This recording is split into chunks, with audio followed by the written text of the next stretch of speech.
이게 이제 다스가요. 2006년까지 그 2002년까지는 그 몇백억 정도의 작은 매출을 그 좀 중소기업 중에서도 작은 중소기업인데 서울시장 시절, 대통령 시절, 그리고 박근혜 대통령 시절을 거치면서 이게 조 단위 매출로 떠요. 그래서 저는 현대가에서 이 하청 관계를 끊고 그리고 이 부분에 대해서 좀 증언을 해야 될 때가 온 것 같아요. 그리고 이제 이 다스의 여러 법인이 있는데 또 이 여러 법인에 하청하는 회사를 또 만들어요. 그렇습니다. 아, 이거 옛날에 그 BBK 주가 조작할 때하고 그림도 비슷한데요? 뭐 BBK 주가 조작뿐만 아니라 그동안 이제 대기업들이 경영권 승계할 때 써먹은 전형적인 수법 중에 삼성 에버랜드하고 비슷하잖아요. 다 그런 거예요. 그렇게 비상장 회사를 만들어서 지주회사로 만드는 과정이죠, 이게. 그렇게 하고 설명을 해주시죠. 그렇게 하고 또 거기에 뭐 여러 가지 그 뭐라 그러죠? 일거리를 또 몰아주죠. 그렇게 해서 그렇죠. 조그만 회사가 뭐 어마어마하게 커져 버리고 그러면서 이제 원래의 뭐 본 기업에 대한 지배력을 강화시켜주고 그렇게 하는 수법 중에 하나입니다, 이게. SM이라고 하는 회사를 만들어서 SM이라고 하는 회사가 다스에 하청을 주는 그런 회사가 되는 거죠. 다스에 하청을 주는 게 아니라 다스로부터 하청을 받아서 거죠. 받아서 이제 물품을 납품하는 회사예요. 네네. 결국 이제 우리가 예측해 보건데 이 SM이라고 하는 회사가 나중에 다스를 죄다 먹어버리는 형국이 되겠죠. SM의 실제 소유자는 누굽니까? 이시영 씨죠. 그렇죠. 네, 지금 현재도 SM은 공식적으로도 최대 주주가 이시영 씨로 되어 있습니다. 나중에 이 SM이 다스를 먹어버리면 결국은 이시영이 다스의 실제 주인이 되는 거 아니에요? 그렇게 되는 그 거죠. 과정을 염두에 둔 거 아니에요? 지금 그 주식이 75%를 이시영 씨가 가지고 있거든요. 그 다음에 이제 김진이라는 외삼촌이 25%를 가지고 있고. 아하. 그러니까 이 25%조차도 위장돼 있다고 보는 게 맞지 않겠습니까? 예. 지금 그 과정이 진행되고 있는 것 같아요. 진행되고 왜냐하면 있죠. 이게 SM이 설립된 게 2015년입니다. 얼마 안 예. 됐습니다. 그런데 아직까지 다스를 거꾸로 먹지는 않았습니다만 작년이죠. 작년에 다온이라는 회사를 SM이 인수하는데요. 이 다온이라는 회사가 SM보다 규모가 뭐 40배. 예, 굉장히 큰 회사거든요. 예. 그런데 무슨 돈이 있어서 이렇게 인수했느냐 봤더니 이 자금이 다스에서 흘러나온 돈이 아니겠느냐라는 생각이 들고요. SM이 네. SM이 다운을 인수하는데 네. 그 막대한 돈이 어디서 나왔냐 봤더니 다스에서 흘러나온 돈이 그렇습니다. 그리고 또 그럼 그 다스는 또 어디서 돈이 나왔냐라고 봤더니 다스의 하청업체가 또 있습니다. 하도급 업체죠. 언어를 순화하면. 네.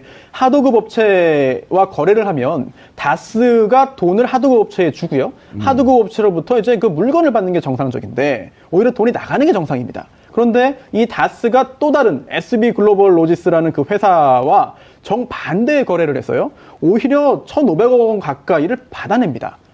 참 이해가 안 되는 거래인데요. 그리고 그 돈이 SM으로 흘러갔고 SM이 다운을 인수했다라고 한다면 결국은 이게 참 정상적으로 설명이 안 되는 거래가 연이어 터지기 때문에 이 부분은 뭐 재무 전문가 또는 회계 전문가의 좀 분석이 좀 뒤따라야 될 것 같습니다. 회계 전문가, 재무 전문가의 컨설팅을 받아서 하고 있는 거예요, 이게. 아, 그런가요? 그럼요. 그리고 뭐 근데 그렇다 하더라도 상식에 반하는 거래가 많기 때문에 자, 장부상으로는 바꿔도 들통나게 되지 않을까 이렇게 싶습니다. 돼 있는 거예요. 지금 다스 중국 법인이 여러 개 회사가 있는데 그거의 한국에도 그 경주에도 다스가 있고 이거의 실소유자는 이상은 씨와 김재정 씨의 부인이었죠. 그럼 어쨌든 이상은 씨가 실소유자예요.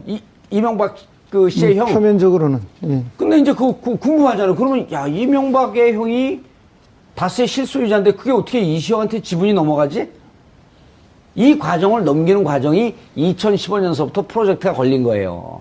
그래서 다스라고 하는 회사에 아들 회사를 하나 만들어 놓습니다. 하청을 주는 회사. 그게 SM. 네. 이 SM이 지금 공룡처럼 커지는 과정이에요. 그렇습니다. 공룡처럼 키우는 과정에 온갖 다스의 돈도 흘러들어가고 이쪽 저쪽에서 흘러들어서 이걸 공룡처럼 키우고 난 다음에 나중에 아들이 다스라고 하는 아버지를 잡아먹는 형국. 사실 이게 새로운 형태는 아니거든요.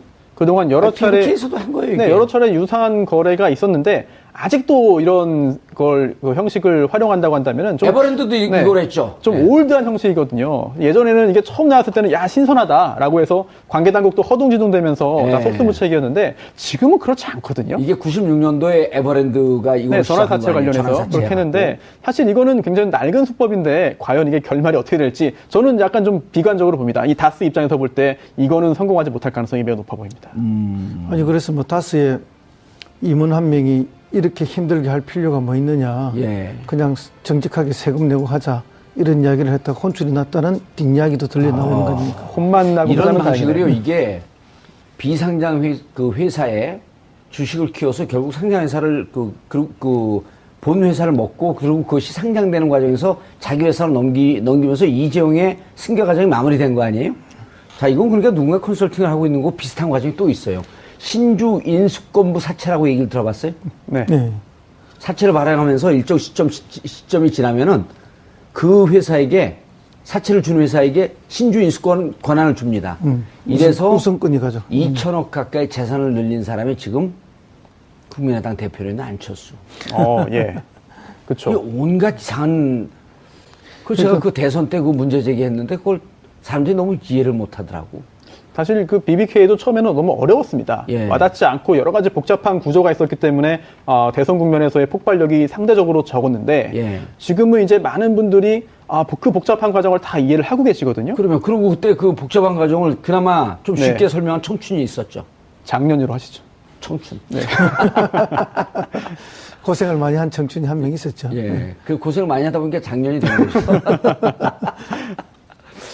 야, 이거를, 저는 이 자료를 보면서 무슨 짓들을 하고 있나 봤더니 결국 과거의 BBK 혹은 에버랜드 이런 등등 관계에서 이미 다 우리가 익히 봐왔던 과정이에요. 그렇습니다. 그렇기 때문에 이게 관계당국도 의지만 가지면 뭔가 이상한 점을 충분히 포착을 해낼 수 있을 것 같아요. 예. 그런데 또 지금 현재 상황이 물론 다스만 표적 수사하라는 말은 아니고요. 다스 관련된 그런 자회사만 표적 감찰하는 얘기는 아니거든요. 그렇대 일반적인 그런 똑같은 기준과 관점과 기준으로 이제 적용한다고 한다면 이 부분에 있어서 이상한 점은 얼마든지 나오지 않을까. 그렇다면은 글쎄요. 다스가 좀 베일에 쌓여 있고 여전히 그 비상장 회사로서 여러 가지 이점을 누리고 있는데 결과적으로 이렇게 그 편법 증여와 편법 그 경영권 상속이 과연 성공하게 될 것이냐 저는 여전히 좀 긍정적으로 보지 않습니다. 그렇죠. 예. 그런데 여기서 이제 SB 글로벌 로지스라는 데에 이제 어쨌든 그 포장재 하청을 주면서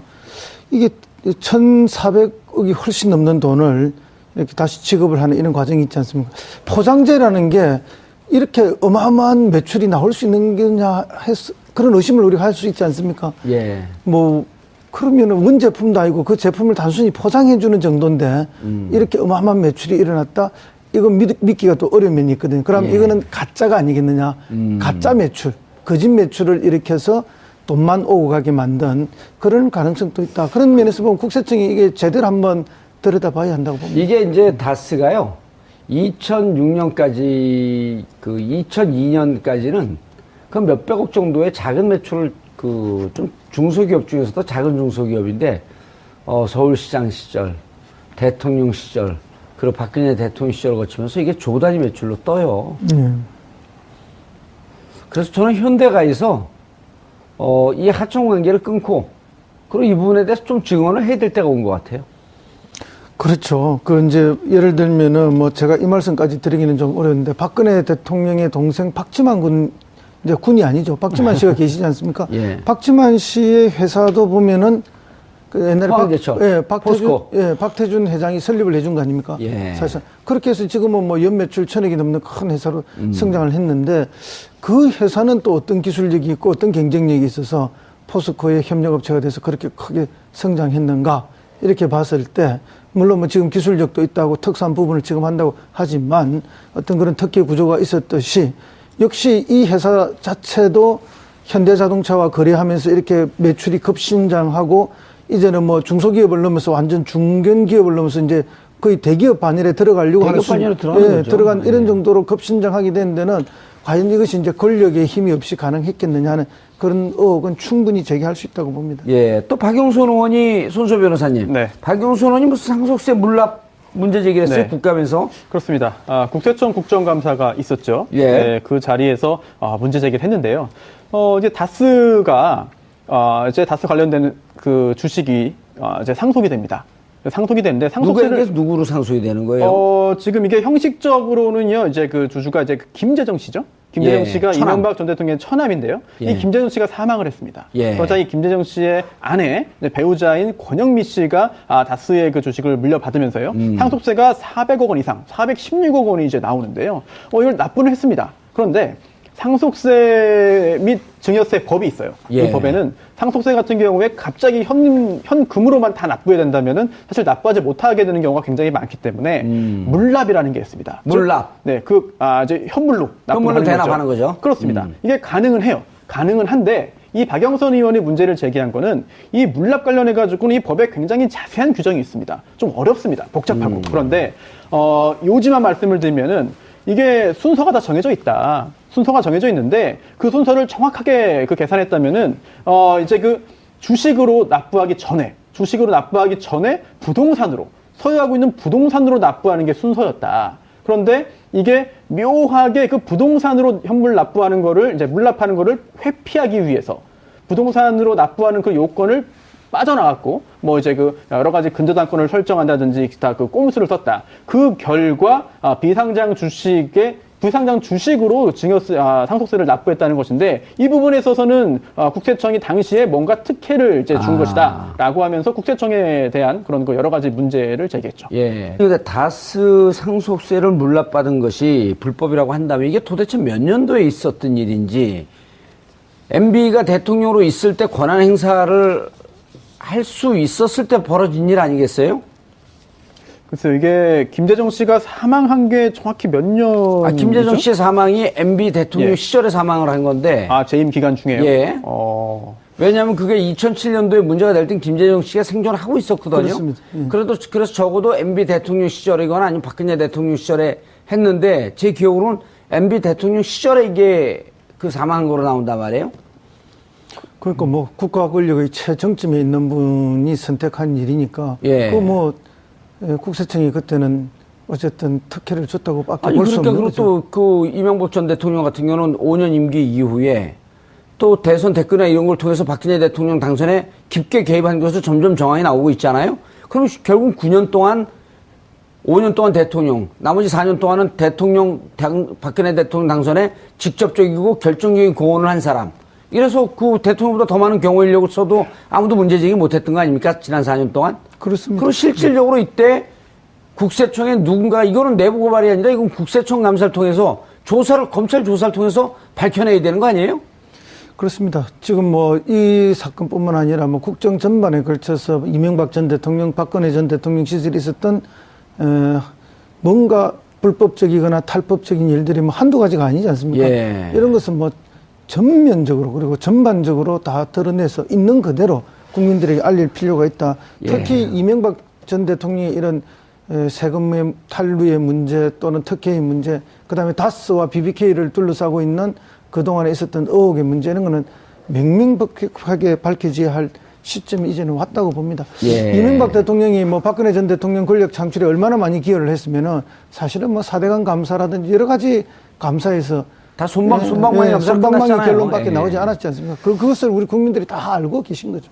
근데 이제 다스 이 문제가 왜 끝날 수 없냐면 이건 피해자가 있는 거예요. 그렇죠. 다스의 돈이 BBK로 흘러 들어갔고 그 이제 나중에 옵셔널 벤처스로 바뀌는데 옵셔널 벤처스에 투자한 수백 명의 투자 손실자들이 지금 미국에다가 소송을 걸어놓은 거거든요. 그렇습니다. 김경주 씨에게. 근데 김경주 씨가 느닷없이 이명박 그 다스에게 돈을 돌려주지 않아도 된다고 미국 법원에서 판정이 났는데 스위스 은행에 있던 140억을 다스에 돌려줬단 말이에요. 다스에 돌려줬죠. 그 옵셔널 벤처스가 최근에 고발했잖아요.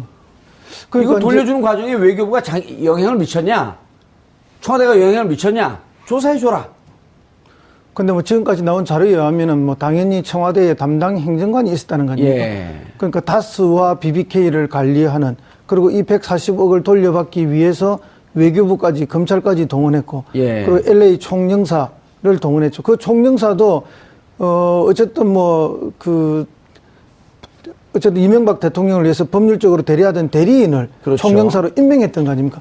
그러니까 뭐 대통령이라는 권력을 이용해서 총동원해서 140억을 돌려받기 위해서 집중했다 이렇게 보이기 때문에 그 140억이 다시 다스로 들어간 거 아닙니까? 예. 그렇게 됐기 때문에 이건 뭐 그야말로 소유주도 이명박 대통령이고 그 돈을 이명박 대통령이 다시 돌려받았기 때문에 예. 국민 일반 피해자들은 피해 보상을 못 받고 있는 그런 상황이라서 도덕적으로도 매우 아주 질이 나쁜 그런 형태다 이렇게 볼 수 있고요. 저는 여기서 다른 어문이 하나 들어요. 예. 우리가 이 형제 간에도 보면은 결국은 나중에 또 트러블이 생기지 않습니까? 예. 노태우 대통령을 보면은 노태우 대통령이 비자금 일부러 동생한테 냉동창고를 지어줬지 않습니까? 그래서 회사를 설립해서 했는데 그것이 이제 동생이 아들에게 상속해버리고 이러면서 형제 간에 굉장한 재산 분쟁이 일어났거든요. 그런 걸 사례가 빈번한데 여기는 이명박 대통령이 철저하게 자기 소유의 것은 그대로 다시 다 회수해가고 철저하게 형이 어떻게 관여하지 못하도록 또 자기 아들에게 경영권 승계시키고 이런 걸 보면서 이 이명박 전 대통령이 자기 재산, 자기 예. 소유의 것에 대한 철저한 지배력을 이렇게 아하. 발휘하고 있구나 하는 그런 예. 느낌을 많이 받고 있습니다. 그래서 유명한 말 있잖아요. 각하는 꼼꼼하다. SM이 설립된 게 2015년입니다. 얼마 안 예. 됐습니다. 그런데 아직까지 다스를 거꾸로 먹지는 않았습니다만 작년에 다온이라는 회사를 SM이 인수하는데요. 이 다온이라는 회사가 SM보다 규모가 뭐 40배. 예, 굉장히 큰 회사거든요. 예. 그런데 무슨 돈이 있어서 이렇게 인수했느냐 봤더니 이 자금이 다스에서 흘러나온 돈이 아니겠느냐라는 생각이 들고요. SM이 네. SM이 다운을 인수하는데 네. 그 막대한 돈이 어디서 나왔냐 봤더니 다스에서 흘러나온 돈이 그렇습니다. 그리고 또 그럼 그 다스는 또 어디서 돈이 나왔냐라고 봤더니 다스의 하청업체가 또 있습니다. 하도급 업체죠. 언어를 순화하면. 네. 하도급 업체와 거래를 하면 다스가 돈을 하도급 업체에 주고요. 하도급 업체로부터 이제 그 물건을 받는 게 정상적인데 오히려 돈이 나가는 게 정상입니다. 그런데 이 다스가 또 다른 SB 글로벌 로지스라는 그 회사와 정반대의 거래를 했어요. 오히려 1,500억 원 가까이를 받아냅니다. 참 이해가 안 되는 거래인데요. 그리고 그 돈이 SM으로 흘러갔고 SM이 다운을 인수했다라고 한다면 결국은 이게 참 정상적으로 설명이 안 되는 거래가 연이어 터지기 때문에 이 부분은 뭐 재무 전문가 또는 회계 전문가의 좀 분석이 좀 뒤따라야 될 것 같습니다. 회계 전문가, 재무 전문가의 컨설팅을 받아서 하고 있는 거예요, 이게. 아, 그런가요? 그럼요. 그리고 뭐 근데 그렇다 하더라도 예. 그렇다 하더라도 상식에 반하는 거래가 많기 때문에 자, 장부상으로는 바꿔도 들통나게 되지 않을까 이렇게 싶습니다. 돼 있는 거예요. 지금 다스 중국 법인이 여러 개 회사가 있는데 그거의 한국에도 그 경주에도 다스가 있고 이거의 실소유자는 이상은 씨와 김재정 씨의 부인이었죠. 그러니까 어쨌든 이상은 씨가 실소유자예요. 이명박 씨의 형. 표면적으로는. 예. 근데 이제 궁금하잖아요. 그러면 야 이명박의 형이 다스의 실소유자인데 그게 어떻게 이시영한테 지분이 넘어가지? 이 과정을 넘기는 과정이 2015년서부터 프로젝트가 걸린 거예요. 그래서 다스라고 하는 회사의 아들 회사를 하나 그렇게 해서 그렇죠. 조그만 회사가 뭐 어마어마하게 커져버리고 그러면서 이제 원래의 뭐 본 기업에 대한 지배력을 강화시켜주고 그렇게 하는 수법 중에 하나입니다, 이게. SM이라고 하는 회사를 만들어서 SM이라고 하는 회사가 다스에 하청을 주는 그런 회사가 되는 거죠. 다스에 하청을 주는 게 아니라 다스로부터 하청을 받아서 거죠. 받아서 이제 물품을 납품하는 회사예요. 네네. 결국 이제 우리가 예측해 보건데 이 SM이라고 하는 회사가 나중에 다스를 죄다 먹어버리는 형국이 되겠죠. SM의 실제 소유자는 누굽니까? 이시영 씨죠. 그렇죠. 네, 지금 현재도 SM은 공식적으로도 최대 주주가 이시영 씨로 되어 있습니다. 나중에 SM이 다스를 먹어버리면 결국은 이시영이 다스의 실제 주인이 되는 거 아니에요? 그렇게 되는 그 거죠. 과정을 염두에 둔 거 아니에요? 지금 그 주식이 75%를 이시영 씨가 가지고 있거든요. 그 다음에 이제 김진이라는 외삼촌이 25%를 가지고 있고. 아하. 그러니까 이 25%조차도 아하. 위장돼 있다고 보는 게 맞지 않겠습니까? 예. 지금 그 과정이 진행되고 있는 것 같아요. 진행되고 왜냐하면 있죠. 이게 이게 이제 다스가요. 2006년까지 2002년까지는 그 몇백억 정도의 작은 매출을 좀 중소기업 중에서도 작은 중소기업인데 서울시장 시절, 대통령 시절, 그리고 박근혜 대통령 시절을 거치면서 이게 조 단위 매출로 떠요. 그래서 저는 현대가에서 이 하청 관계를 끊고 그리고 이 부분에 대해서 좀 증언을 해야 될 때가 온 것 같아요. 그리고 이제 이 다스의 여러 법인이 있는데 또 이 여러 법인에 하청하는 회사를 또 만들어요. 그렇습니다. 아, 이거 옛날에 그 BBK 주가 조작할 때하고 그림도 비슷한데요? 뭐 BBK 주가 조작뿐만 아니라 그동안 이제 대기업들이 예. 경영권 승계할 때 써먹은 전형적인 수법 중에 삼성 에버랜드하고 예, 비슷하잖아요. 다 그런 거예요. 그렇게 비상장 해서 회사를 만들어서 지주회사로 만드는 과정이죠, 이게. 예, 그렇게 하고 설명을 해 주시죠. 그렇게 하고 또 거기에 뭐 여러 가지 그 뭐라 그러죠? 일거리를 또 몰아주죠. 만들어 놓습니다. 하청을 주는 회사. 그게 SM. 네. 이 SM이 지금 공룡처럼 커지는 과정이에요. 그렇죠. 그렇습니다. 공룡처럼 키우는 과정에 온갖 다스의 돈도 흘러들어가고 이쪽 저쪽에서 흘러들어서 이걸 공룡처럼 키우고 난 다음에 나중에 아들이 다스라고 하는 아버지를 잡아먹는 형국. 사실 이게 새로운 형태는 아니거든요.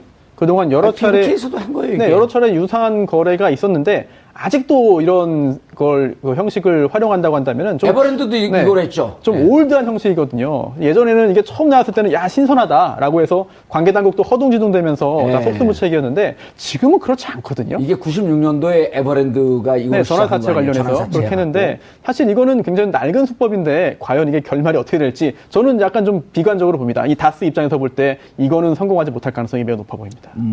아니 그래서 뭐 다스의 임원 한 명이 이렇게 힘들게 할 필요가 뭐 있느냐. 예. 그냥 정직하게 세금 내고 하자. 이런 이야기를 했다가 혼쭐이 났다는